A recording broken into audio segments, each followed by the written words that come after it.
Hi loves, it's Lacey and welcome to our space. So today we are doing some last minute winter DIYs. So let's get started with DIY number one. First of all, we are going to be utilizing this charger plate that came from Michael's. It has snowflakes around the edge, and as you can see, they're already distressed. It came like that. Next, I have this snowflake ornament that came from Dollar Tree, along with this microfiber cloth that also came from Dollar Tree. Then I was going to use some paints, but we're going to skip that because I did not use the actual paints, but I am using Waverly's Antique Wax that came from Walmart, and then I have two picks that came from Joann Fabrics that I'm going to use as well. So first of all, I'm going to be painting this snowflake ornament. I was gifted this by my girlfriend Cheryl, who is also a YouTuber over at Home Ridge Studio, and the idea for what I'm going to do to the snowflake actually came from her. She did this first, though she has never put that DIY on her channel. She was going to sell it at a craft show, and I was inspired, so I'm doing the same thing that she did here. So I am taking the microfiber cloth after I put the antique wax over the entire snowflake and making sure to get the edge, and I am gluing it down with Gorilla Hot Glue in my Ryobi Big Bad Boy glue gun. Now I'm only gluing it down on the center of each one of these panels on the snowflake so that the edges have no glue on it. So you want to make sure you only do it that way. And as you can see, I'm rolling it down the project to make sure I get it covered nice and even. I think this makes it look like the snowflake actually has snow on it instead of fur. Then I am taking my Cricut precision knife. You can use an X-Acto knife for this, or like a like box cutter like little knife to do this as well. Just be careful with your fingers. And I am cutting this on a self-cutting mat, not to damage my table underneath, and removing out all of the little pieces of the microfiber cloth from the inside of the holes on the snowflake. I basically just want to cover the snowflake, as you can see here. Then I am taking some little cutting scissors, precision scissors from the Dollar Tree. These worked really well, and I am going to cut out the snowflake around the edge. But first, I'm cutting off a lot of the excess microfiber cloth, and yes, I am going to be keeping the bigger pieces to use on future projects. But then I'm using these little tiny scissors, and these are the ones that are in the Crafter Square section at Dollar Tree, to cut out the rest of the snowflake. I sped up the footage here so you wouldn't have to sit here and watch me cut it really long, but you can tell I cut it from the back first, and then I do some actual detail cutting from the front. And you can go in and cut around the edge of it as close as you want, because we really want the edge to show, since that wax on it gives it some dimension when it sits on the plate. Now we are taking the snowflake and we're putting it towards whatever you want the bottom of your plate to be, because on the top we are going to decorate it, and we're going to glue it down to the plate. Now it only touches on the tips of the snowflake, so I'm using Gorilla Hot Glue in my Ryobi glue gun, and I'm gluing it down to the plate. This will hold it perfectly well indoors and outdoors, unless you live somewhere super hot and you want to put this out for the winter season. I wouldn't see how you want to, but just in case you do. So next I'm using these picks that look like snowballs on the end of a stem. They're probably something like cotton, but they're completely round. They don't look like normal cotton, and I think they go really well with this. And I'm putting one on either side. I'm just kind of bending the stem a little so that it doesn't stick out straight and you can see it above the plate. And I'm gluing those down in the middle. And then after that, I have this ribbon that came from Joann Fabrics as well, that I pulled out of my stash because I was going to do something different in the middle. But I found this, and it had snowflakes with the burlap, and I thought it went perfectly with this project. I made 2 loops on each side by just folding it over on itself, and now I'm taking a small zip tie from Dollar Tree, and I'm securing that in the middle. I actually bent the 2 sides up in the middle so it looks like a bow tie.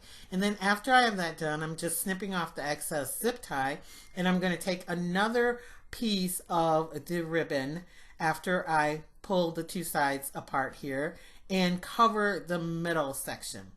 So it looks really, really cute. I'm just dry fitting it in here to make sure it fits real well.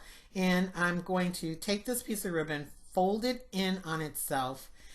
So I have the snowflakes in the middle and it looks really clean. I'm going to wrap it around and cut it off because it was just the excess piece that I had left over.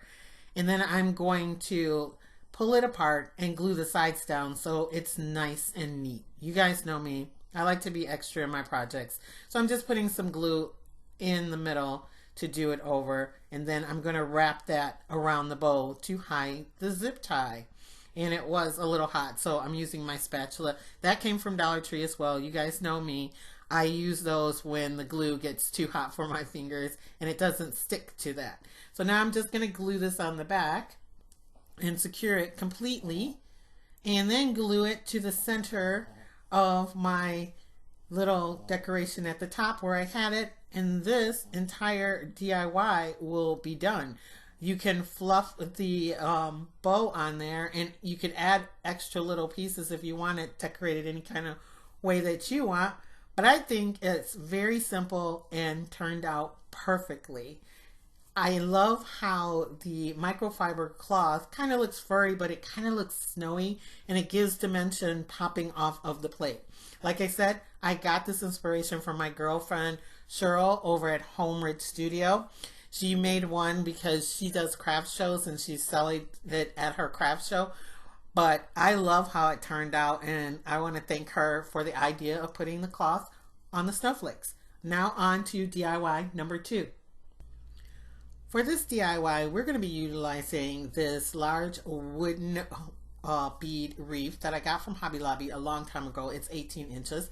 And then I have 2 of these picks that came from Big Lots. They were on clearance, and I really liked what they look like, though you'll see in the end I change it out a bit. I have 2 of these white doves with long tails that came from Joann Fabrics, along with 3 different ribbons that Joann Fabric had for Christmas season this year. The green one has snowflakes, then this striped ticking one, and the other one has Christmas trees, or just trees with snow on them. Actually, they're not Christmas trees. I have 2 of these pine cones that came from the Dollar Tree, along with the stems of pine and these little branches that have icicles on them from Dollar Tree. So first of all, I started off with this, and I want to make my wreath kind of have foliage at the bottom and up one side, and so I'm doing placement of my picks here.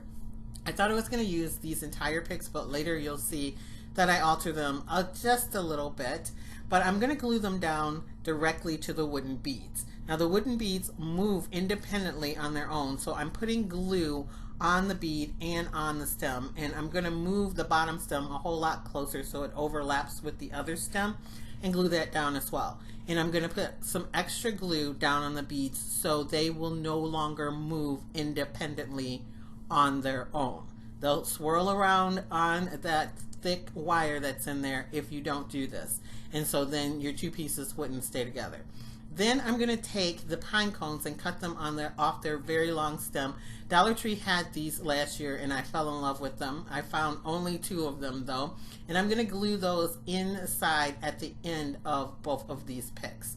I'm basically just going along and creating as I go along. I didn't actually have a rhyme or reason to this. I just stuck them in where I thought they needed to go, and for each item I dry fit it and then I glue it into the actual wreath form.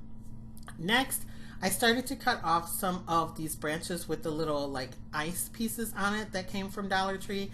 However, I decided to go ahead and do a lot more of the greenery, so the pine stems that came from Dollar Tree first. I dry fit them in and make sure I know where it's going to go, and I'm tucking them under the initial pick so I can glue them to the initial pick and to the wreath form at the same time.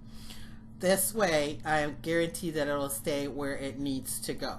Now you could, if you have the pine pieces, and I have about 8 of these picks. I don't show you all 8 of them at one time. I take some of the pieces off and glue them just to the wreath. I'm doing the other side right now. And some of them I cut the stems down and glue them to the wreath. You could glue down some of those picks first and then put down your pick with the decoration on it. I wanted the decoration pick down first so I could see exactly where it was going to lay, and then I'm adding in all the extra pine. I add in altogether 6 stems of extra pine. I know it doesn't look like it, but you can see they look a whole lot fuller already. So I wasn't going to make you guys watch me put in every last piece, but I'm kind of just bending them and making them go around the sides of the wreath. Next, I'm going to take the wooden skewers off of these doves, and I have 2 of them, but I'm only going to place one on at a time. My initial thought was to glue it to some of the little decoration on the actual first pick I put down. So I'm putting it on one of the little like silvery gold balls, and then I was going to have the other one face that dove, but how their heads turn, I couldn't get that to work. So I'm going to wait until I hang it up on the wall for a second, look at it, and then put the other dove on. So now here we are moving on to the bow that I'm going to put on this. If you have been around my channel for a while, you know I'm about to make a Lacee Space bow. I call it the Whimsical Chaotic Mess Bow because it has a lot going on, and it's my version of a messy bow. I've done this bow for years and years and years, and you can see it on my channel way back in some of my old DIYs. But what you do is I take the thickest ribbon, which I'm using the ticking stripe one first, and then I'm putting the one with the trees, and then the one with the snowflakes on top of that, and then I also pulled out this really pretty iridescent kind of, I don't know, it's kind of a mesh ribbon. They have it at Joann's as well, and I'm putting it on top of it.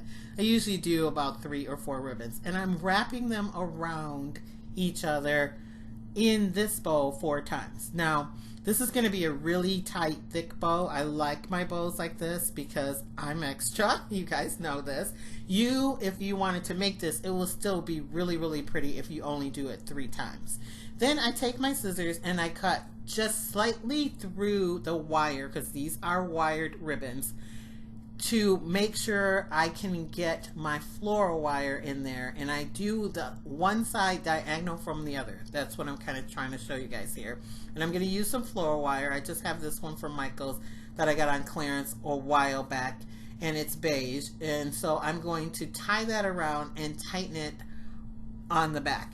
There's no back and front to this, really, to tell the truth. I'm just tightening it on the side that's like more rounded. Then I'm going to take some scissors and cut through all of the loops. I don't do this first. I do this after I put my floral wire on there so it'll hold it together. I cut through all the loops on both sides. Now, if you didn't want to do this, you could just pull your loops apart and try to twist them so it's a big loopy bow, but you would have to do less rounds of this. I have 4 rounds on each side of all 4 ribbons. After I get them all cut apart on each side, I go in and I pull out one of the ribbons and I twist it. It doesn't make a difference which way you twist it. Most of the time I twist one way and get to the next one and twist it the opposite way. That way they separate from each other and they stay separate. This is where when you cut your ribbons in the middle, you only slightly cut it. If you cut it too far and you twist them hard enough and your ribbon's not really thick, it will just fall out. So be careful. I'm doing this really harshly, as you see, because I have nice thick ribbon. And I didn't twist any of the white ones because they're so little they'll twist on their own when you twist the big ones. Now what I'm doing here is making sure that all of my ribbons are not the same exact ribbon next to each other, and they all are facing up. So you're actually looking at the bottom of my bow. My ribbons, some of them only are patterned on one side, so I made sure all of them were facing up. And then now I'm going to dovetail every last one of these. It's over 40 different pieces of ribbon. It didn't take that long, but I sped up all that footage for you, and this is what it looks like after you dovetail them all. It's all smushed and a mess. That's why it's a messy bow, and I am straightening out all the ends and pulling any of the ribbons that stuck together apart, and I'm also moving any ribbons that are the same exact ribbon right next to each other and pulling another ribbon in between them. After I'm done with that, this is kind of how it looks. It's called a whimsical, chaotic, messy bow because I like for it to look kind of messy. But it's really, really pretty. It sits up pretty high. And depending on what colors and what ribbons you use, it's really, really pretty.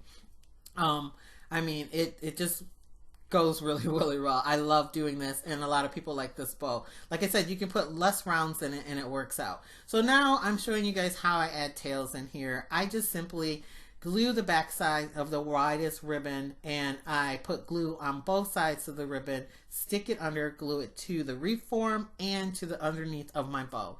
And then I make little loops around my fingers. Here, I will show you here. I dovetailed this in first, and then I just bend loops around my fingers to make it look wavy like that. And on my thinner ribbons, I don't fold it over because you don't have to, and I just glue them underneath the bow and to the wreath form. So next, if you look at this, you'll say, hey, that looks a little different. I have my other bird on there. They're both facing away from each other because they wouldn't face each other. I had put it on the wall to make sure that I liked it, and then I put it back down, and I decided I did not like those big gold balls. So I have here the little pine cones that came on a garland in silver from Dollar Tree, and I'm cutting a bunch of those off, and I'm sticking those in different spots to take up where the gold balls were. The gold balls were like ornaments, and I didn't think they went well. And I also had a little white pick with white paws at the beginning, as you saw, and I cut off some of those and stuck them in as well. And this is what my wreath looks like, hanging on the door. And you'll notice something else that's a little bit different about this wreath from when it was laying on the table.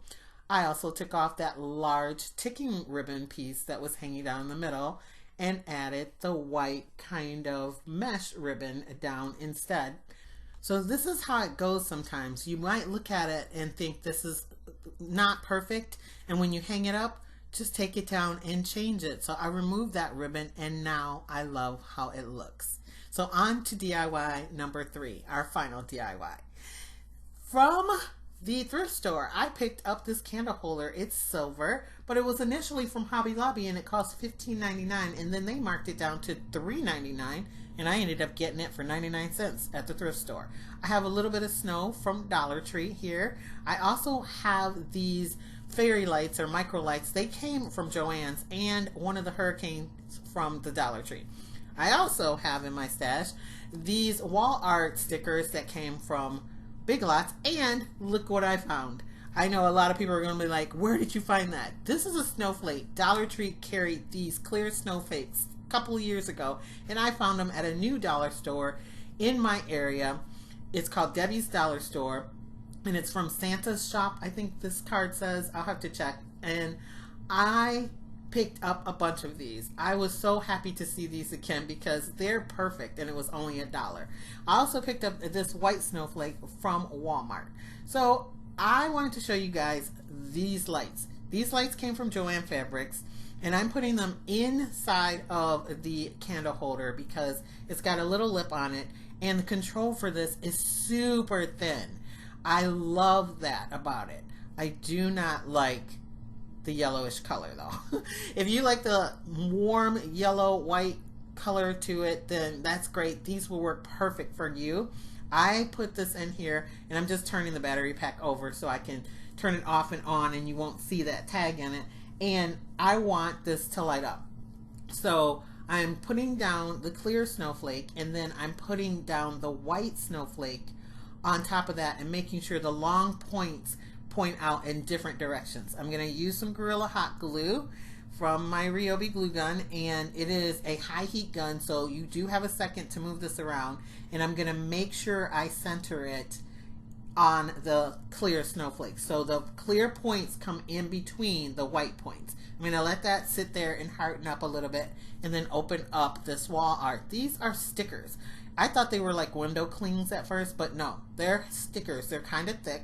So I'm just going to find ones that are stuck together to put on my hurricane vase. They're clear on the back, so all you're going to see is the snowflake part, and I thought it was really, really pretty. I never saw these before at my Big Lots, but they were on clearance because it's the end of the season. So I'm just going to center this one that has 2 snowflakes on the side, and they give you these little extra pieces too, like icicles, one side had icicles on it, the other side didn't, so I'm just going to take some scissors and cut down this icicle and make it look like the other side. I think on this symmetry would be good, but if you're not into symmetry on things like this, you can just put any of these any way you want. Then I'm adding one to the back too, and you can stick it down and then pull it off, as you can see there, and re-stick it down, because I decided I don't like it that way, and I turned it over and then I stuck it down, and that made it look nicer for me. Then there's a real long piece on there, and I thought this would be really nice to go around the bottom, so I pulled that off. It's longer than the bottom of the hurricane, so I just cut off the excess once I got it around there, and then this was done. If it doesn't stick for you, your glass might be dirty, so make sure you clean your glass before that, or you can add a little hot glue to make sure that they stick all the way down. Mine did with no problem. So then when you put that on top of your basically cake stand, it will light up through your glass. However, I didn't like those lights. I didn't like the color. Not for winter and whimsical for me. So I want it bright white, almost like daylight.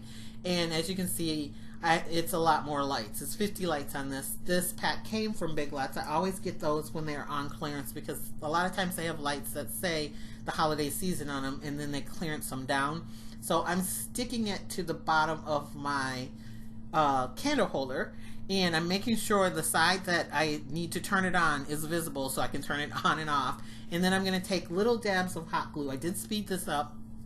Since it's a high heat gun for my hot glue, I have time and they won't dry on me, but I'm doing little dabs of it, and I'm sticking the white snowflake down. Now you will be able to remove this if you wanted to remove it in the end, and remove the battery pack, because it's just hot glue. It's Gorilla Hot Glue, but it will peel off. I already tried it. But now you can see the battery pack. So I have the duster in the little box next to me from the Dollar Tree, and we are going to be taking that and opening it up and camouflaging the battery pack underneath. So each duster has a slot in the middle for you to put the handle, and you can just peel it apart as I'm doing here. Sorry, I'm kind of out of frame for it. I sped it up a little too. Just take your time, peel it apart, and then you get one big section for this. You'll see here that I have one big section, and it has cloth in the back. So I'm going to cut it in half, and then I'm going to cut that half in half, just because I want to be able to get to my battery pack no matter what. You probably could have just cut it in half long ways to start with. And I'm going to tilt this over and glue this to the side of the candle holder and the battery pack. Remember, if your battery pack has the on-off switch on the side, don't glue over that. Mine is on the bottom of it, so I don't have to worry about that. But I'm just going to use a little Gorilla Glue and glue it to it. You'll be able to still take the battery pack off if you want to. You probably can remove everything off of this, and the candlestick will be perfectly fine, because like I said, I already removed the snowflakes once to replace the lights to the lighter lights, and this is what it looks like. I love it. I think it's really elegant. You could not do a hurricane lamp on it, and you could set like some kind of acrylic thing on there. You can put just a regular candle. Here I put a little of the snow in the bottom of the hurricane, and I put on a battery operated light. But you can see the white for this kind of lights up yellow, so luckily it changes colors and it lights up blue, and I really like that too. It also lights up green, red, and lavender. So that is it for this video. Comment down below and let me know which one of these DIYs do you love the best. I think they're all different, so I kind of just like them all. I can't pick a favorite. And if you are not a subscriber here at Lacee Space, I don't know why not. Go ahead, hit that subscribe button, hang out with us for a while. We have a lot of fun here. I make a lot of cool things here. And so make sure you hit the subscribe button so you don't miss out on my next DIYs. Also, if you like, you can follow me over on Instagram. It's Lacee Space, the same way that it's spelled here. I will be posting pictures of all of these DIYs over there. So that is it. I want to thank you guys again for watching, and I will catch you in my next video. Bye, loves.